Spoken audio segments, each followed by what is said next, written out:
Road നിർമ്മാണം പാതി വഴിയിൽ നിലച്ചതോടെ പൊടിപടലങ്ങൾക്കിടയിൽ ജീവിക്കേണ്ട ഗതികേടിലാണ് തിരുവനന്തപുരം വെള്ളനാട് അരുവിക്കര സ്വദേശികൾ. റോഡ് പുതുക്കി പണിയാനായി കുത്തിപ്പൊളിച്ചിട്ട് 4 മാസമായിട്ടും ടാറിംഗ് നടക്കാത്തതുകൊണ്ട് കടുത്ത പ്രതിസന്ധിയിലാണ് റോഡിന് ഇരുവശവും താമസിക്കുന്നവർ. നിരവധി പേരാണ് ശ്വാസകോശ സംബന്ധമായ അസുഖങ്ങളാൽ ബുദ്ധിമുട്ടനുഭവിക്കുന്നത്. ഈ പൊടിപടലങ്ങളെല്ലാം ശ്വസിച്ച് ഒരാൾ ശ്വാസകോശത്തിൽ ഇൻഫെക്ഷൻ ബാധിച്ച് മരിച്ചതായും നാട്ടുകാർ പറയുന്നുണ്ട്. ഓരോ റോഡ് നിർമ്മാണങ്ങളും ഒരു നാടിൻ്റെ വികസന സ്വപ്നങ്ങളുടെ കൂടി ഭാഗമാണ്. എന്നാൽ അത്തരമൊരു സാഹചര്യത്തെക്കുറിച്ചല്ല ഇനി പറയാൻ പോകുന്നത്. അരുവിക്കര വെള്ളനാട് റോഡിൻ്റെ ദുരിതാവസ്ഥയെക്കുറിച്ചാണ് പറയുന്നത്. ഒരു നാടിനെ മുഴുവൻ ദുരിതത്തിലാക്കിയാണ് ഈ റോഡ് നിർമ്മാണം പകുതിയിൽ ഉപേക്ഷിച്ച് ഇപ്പോൾ കരാറുകാർ പോയിരിക്കുന്നത്. പൊടി ശ്വസിച്ച് ഈ നാട്ടുകാർ കഴിയാൻ തുടങ്ങിയിട്ട് 4 മാസമായി.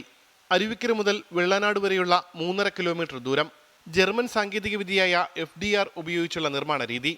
8,80,00,000 രൂപ അനുവദിച്ചു. 4 മാസം മുൻപ് പുനർനിർമ്മിക്കാൻ റോഡ് പൊളിക്കുമ്പോൾ പ്രതീക്ഷയിലായിരുന്നു നാട്ടുകാർ. പക്ഷേ വേഗത്തിൽ റോഡ് പണി മുന്നോട്ട് പോയില്ല. കഴിഞ്ഞ 3 മാസമായി പൂർണ്ണമായും റോഡ് പണി നിർത്തിവെച്ച നിലയിലാണ്.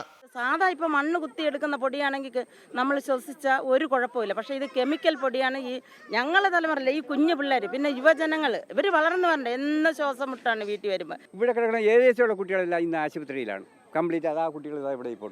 അന്നേ വന്നപ്പോൾ ഞങ്ങൾ പറഞ്ഞതാണ് ഇങ്ങനെ കുറേ ആശുപത്രിയിൽ കേസുകൾ കിടക്കുകയാണ്, ഇത്രയും മാത്രം ഒരു ഗതികെട്ടായി കിടക്കാൻ. അന്ന് ഇവിടെ വന്ന് പോലീസൊക്കെ വന്ന് പറഞ്ഞതാണ് എല്ലാം കൃത്യമായിട്ട് ചെയ്യുമെന്ന്. 14 ദിവസം സഹിച്ചുകൂടെ എന്ന് ചോദിച്ചത് ഇപ്പോൾ 4-ാം മാസം തുടങ്ങി. ഇതുവരെ നമ്മൾ സഹിക്കണ്ടേ? ഇനി ഇതിൽ കൂടുതൽ എന്താണ് സഹിക്കാനുള്ളത്? ആവശ്യത്തിന് വെള്ളം തളിക്കുന്നില്ല. അവർ പോകുന്നതിൻ്റെ പുറകെ പൊടി ഇങ്ങനെ പറന്നുകൊണ്ടിരിക്കുകയാണ് ചെയ്യുന്നത്. അപ്പം നമുക്ക് വേണ്ടത് ഇനിയിപ്പോൾ ഈ വെള്ളം ഒഴിക്കുന്ന പ്രശ്നമല്ല വേണ്ടത്, അവർ ടാറിംഗ് ആണ് നമുക്ക് അത്യാവശ്യമായിട്ട് ചെയ്യേണ്ടത്.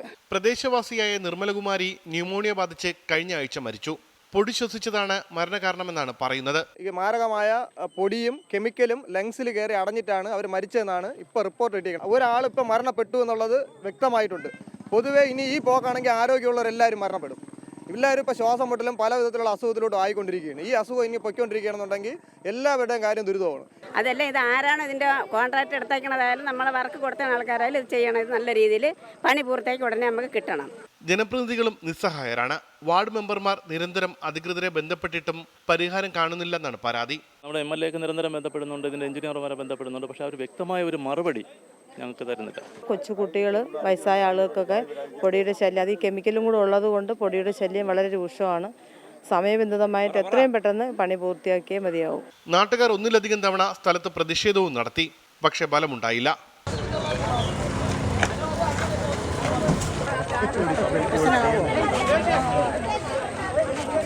കരാറെടുത്ത വിശ്വമുദ്ര എന്ന കമ്പനി ഡിസംബർ 4-ന് റോഡിന്റെ പണി തുടങ്ങിയിരുന്നു.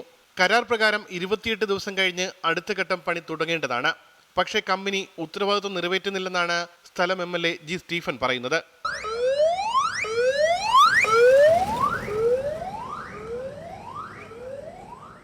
ഇരുചക്ര വാഹനങ്ങളിൽ ഇതുവഴി പോകുന്നവർ അപകടം മുന്നിൽ കണ്ടു വേണം പോകാൻ. ഒരു തവണ ഇതുവഴി കടന്നു പോയാൽ ഈ നന്ദിയൊന്നും പറഞ്ഞിട്ട് കാര്യമില്ല, അവരാരും ഇനി ഇങ്ങോട്ട് വരാതിരിക്കാൻ ആഗ്രഹിക്കും. അത്രത്തോളം പൊടിയാണ് ഇവിടെ നിന്ന് ഉയരുന്നത്. അതിനേക്കാൾ ഭീകരാവസ്ഥയിലാണ് ഈ പ്രദേശത്ത് ഉള്ളവർ ജീവിക്കുന്നത്. ഓരോ വാഹനങ്ങൾ പോകുമ്പോഴും അത്രത്തോളം പൊടിയാണ് ഉയരുന്നത്. എന്തായാലും അടിയന്തരമായി ജനപ്രതിനിധികളുടെ ഇടപെടൽ വേണം. അടിയന്തരമായി ഈ നിർത്തിവെച്ച റോഡ് പണി പുനരാരംഭിക്കുകയും വേണം. ഉമേഷ് ബാലകൃഷ്ണൻ, 24, തിരുവനന്തപുരം.